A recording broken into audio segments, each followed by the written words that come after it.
অমলকান্তি আমার বন্ধু। স্কুলে আমরা একসঙ্গে পড়তাম। রোজ দেরি করে ক্লাসে আসতো, পড়া পারতো না। শব্দরূপ জিজ্ঞেস করলে এমন অবাক হয়ে জানালার দিকে তাকিয়ে থাকতো, দেখে ভারী কষ্ট হতো আমাদের। আমি কেউ মাস্টার হতে চেয়েছিলাম, কেউ ডাক্তার, কেউ উকিল। অমলকান্তি সেসব কিচ্ছু হতে চায়নি।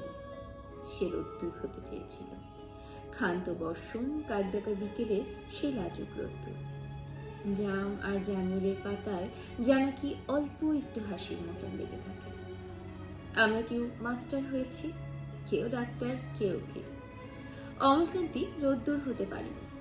সে এখন অন্ধকার একটা ছাপাখানায় কাজ করে। মাঝে মধ্যে আমার সঙ্গে দেখা করতে আসে, চা খায়, এটা ওটা গল্প করে, তারপর বলে, উঠি তাহলে। আমি